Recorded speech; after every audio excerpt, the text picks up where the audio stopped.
Are we ready? You ready?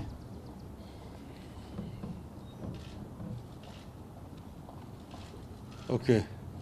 Well, the statement I want to read here is about the Judiciary Executive deal should get Kenyans worried.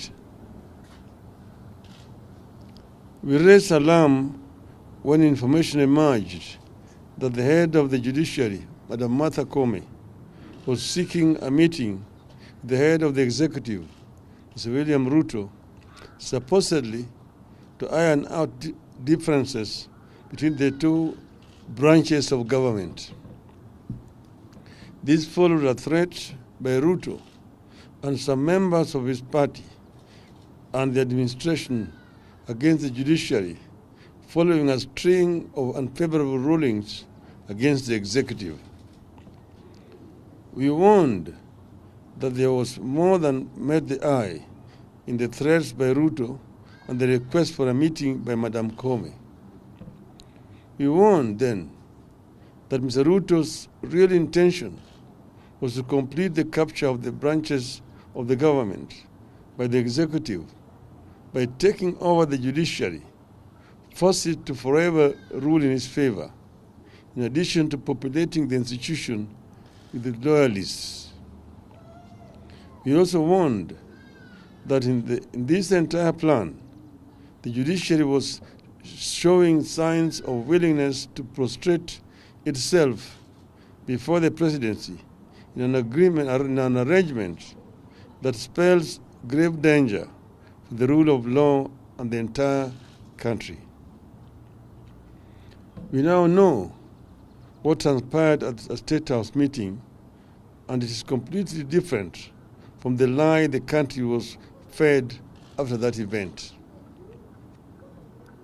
We can now confirm that there exists an elaborate plan that will allow Mr. Ruto to appoint friendly judges to the judiciary with the complete concurrence of Chief Justice Koome. This was among the issues discussed and agreed on during the ill-advised meeting between Ruto and Koome at State House. At the meeting, the Chief Justice and Mr. Ruto reached an agreement that will supposedly allow Mr. Ruto to provide additional funding to the judiciary. In return for this additional funding, Justice Koome is to advertise vacancies for 5 additional High Court judges and 11 Court of Appeal judges. This is in addition to the 20 High Court judges advertised last year. As a matter of fact, the advertisement of the 11 judges has just been done today. It is in today's Gazette. In that agreement, the 5 High Court judges and 2 Court of Appeal judges will be for Mr. Ruto to forward to the JSC. And he floated the names. Immediate former IBC chairman, Mr. Wafula Chebukati, and former IBC chairman, Ahmed Isaac Hassan, are to be appointed as Court of Appeal judges, with Chebukati later being elevated as the Chief Justice before the 2027 general elections. The targeting of the High Court and the Court of Appeal by Ruto is intentional. The administration believes it has completely captured the Supreme Court and now wants to target the problematic lower courts by staffing them with loyalists with the cooperation of the Chief Justice. After filling the executive with people of questionable integrity and capacity, and who will remain eternally grateful to him, Mr. Ruto is looking to set up a user-friendly judiciary full of people with questionable pasts and limited capacity. And unfortunately, the Chief Justice is gladly smiling along and playing the ball. Officially, Mr. Ruto is supposed to have agreed to give additional funding to the judiciary. That is a cover-up. The judiciary does not draw any funding from the executive or state house. Article 173 of the Constitution of Kenya established the Judiciary Fund, which is administered by the Chief Justice, Registrar of the Judiciary. Which is administered by the Chief Registrar of the Judiciary. The provision of the Judiciary Fund, as contained in Article 173, states as follows.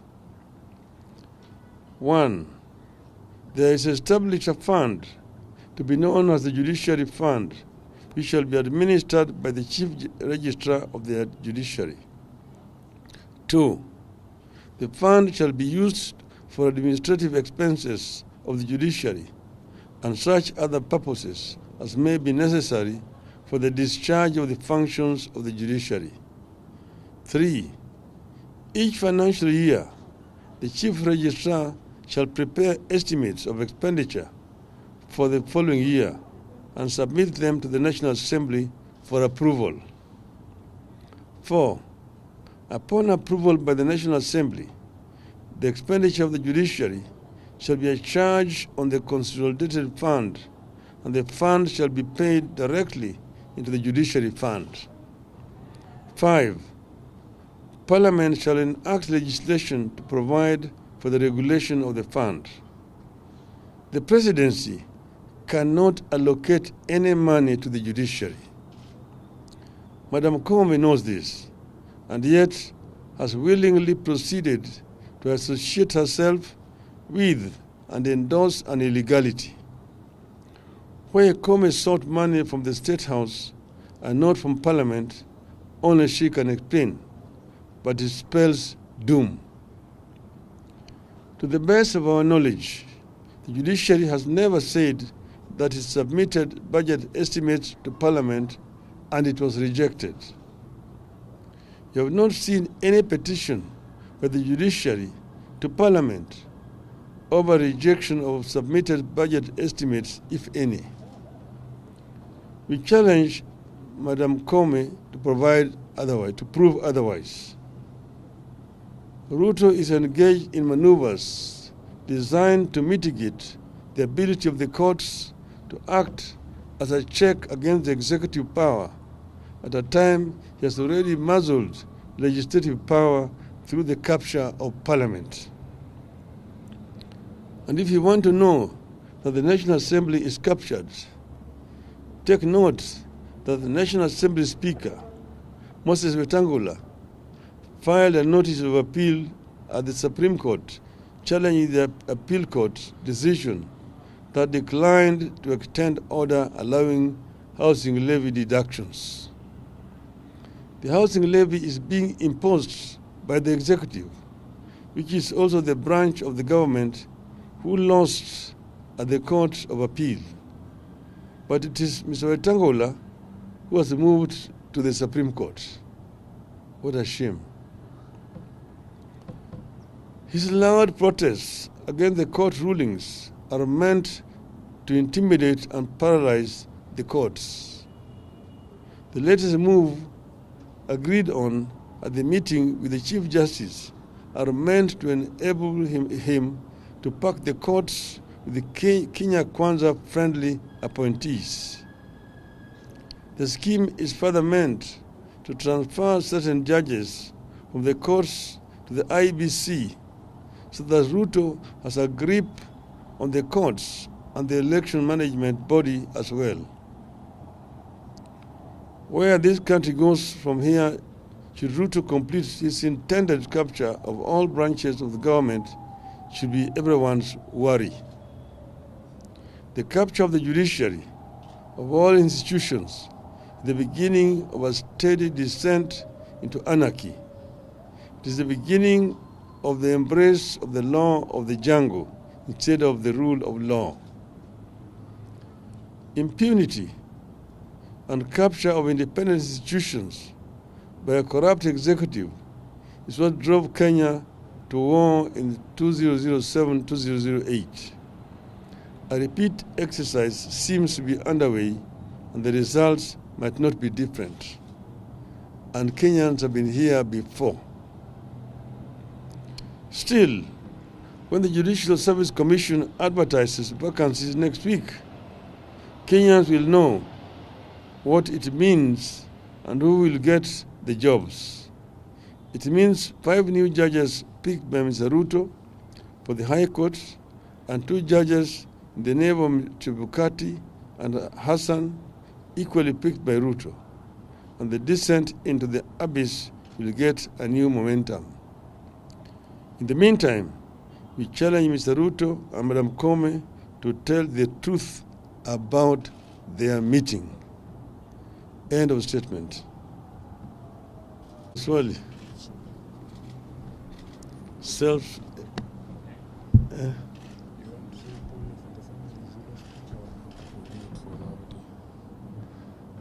No, on another issue, we are saddened at what happened last night in Embakasi village, where there was an explosion at an LPG filling plant, which has caused death, I'm told by now, of 4 Kenyans, and that very many people actually have been injured.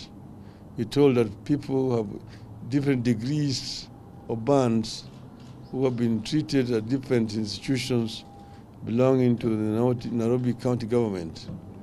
We say pole to the families of the deceased and those who have been injured.